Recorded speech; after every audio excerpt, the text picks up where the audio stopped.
I'm Jared Haynes, and this is Rogue Outdoors. Today, I'm going to show you how to fletch some arrows. What you're going to need for fletching your arrows is going to be, of course, your bare shaft arrows. You're going to want some alcohol. Make sure you use 90% or more alcohol. That's going to be for cleaning off up on the top of your shaft to get any oils off of there. You're going to want some sort of a glue to bond the veins or fletchings to your shaft. You're going to want to make sure that you have Q-tips, which I'll show you later, going to be for wiping off excess glue, a knock turner if you want to line the veins up to your nocks in a specific point, and then the vanes, which I use VaneTech 2.88-inch Swift vanes. And then the very last thing you're going to need is a jig and then a paper towel for wiping off the excess glue off of the jig. So we've got our first bare shaft arrow, and what we're going to do is take and open up the little alcohol rubbing packet. You can put this on a Q-tip, do whatever you need. I just use the little packets. And you want to rub down your shaft, make sure that there's no excess carbon on there, and make sure that there's no oils from your fingers. And then you're going to want to let this dry before you put it in here and start fletching. So now that we've alcoholed the shaft, what we're going to want to do next is we're going to want to turn this tab to the right point.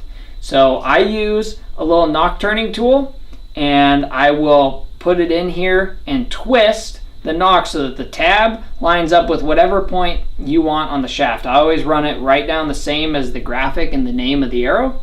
And I use all the same colored veins instead of putting one odd color on there. And so this tells me which one is always my odd color, even though I don't have one on there.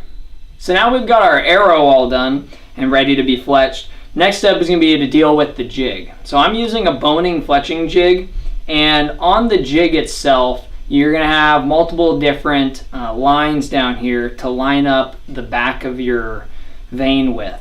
I make a black Sharpie mark on the third one in, and that's because that's just where I've chose I want it to start on the arrow shaft itself. And so I'll put my vanes in, line them up with the back of this, and then we get to the jig. And you're going to have these settings right here, these screws. And what these are for is when you lay the arrow in here and you lay your vane down on top of it, you want to make sure that it sits flush all the way down the shaft. So what we're going to do is put this vane into the jig. So it just slips right in, and then I want to line the back of the vane up with that black Sharpie mark. Now for the first vane, get it pretty close, but it doesn't have to be perfect. You're going to line up the other remaining vanes to where this one sits on the shaft, but this makes sure you have a solid starting point. Now we're going to put the arrow into the jig, slip it straight down. There's going to be a point inside the jig where the knock will actually fit over, and then it just sits up into the little horseshoe U up here. Then you want to make sure with these two setting screws up here that I talked about earlier that the vane sits totally flush on the arrow. So when you snap this on, you're going to put it down and on, and you want to make sure that it's sitting totally flush along the whole length of your arrow shaft. If it's not, you have to adjust those two screws on the back and fix the angle so that it fits all the way up there. Now I'm using a right helical jig, so it's actually putting a twist onto the vanes. And that's why you want to make sure that it fits the whole entire way up and that the tip of the vane doesn't come off of the shaft any. Alright, so we're almost all the way there. Now all we have left, we're going to pop this back off the top, make sure our arrow is still down all the way in, and we're going to put some glue on there. Make sure you have a quick adhesive glue. You want it to be a 10-15 second set time, otherwise it's going to take forever. So we're going to run a bead of glue all the way down the vane. It's important to keep a constant bead running all the way down the vane. Then you're going to lay it down butt first and then slide it down even on the arrow shaft. And then hold it with constant pressure onto the arrow. And while you're doing this, I give it about 10 seconds of time. Make sure you have a good constant seal on there like I was saying. So hold on to it here. And then after about 10 seconds, we'll pull the clamp off. Okay, let's pull the clamp straight off the top. We're going to run the clamp down our paper towel to make sure there's no glue left on it. And then I'm going to take the Q-tip and run it down the vein. Give a little bit of a turn here to get any excess glue off, to give it that clean appearance.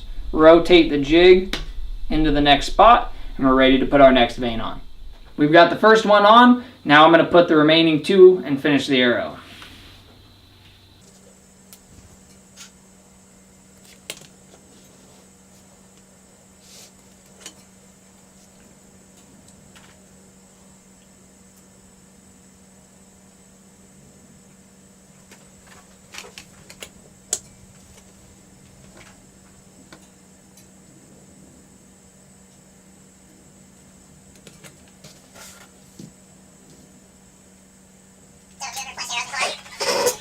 Does my hand sound noisy?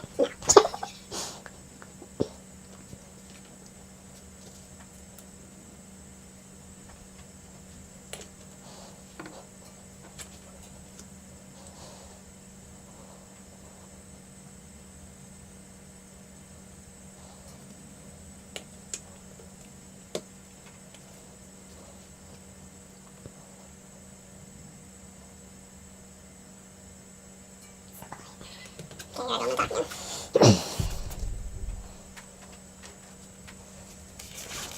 Alright, so you've just gone from a bare shafted arrow to an arrow that's all fletched up and ready to take to the 3D course or go hunting.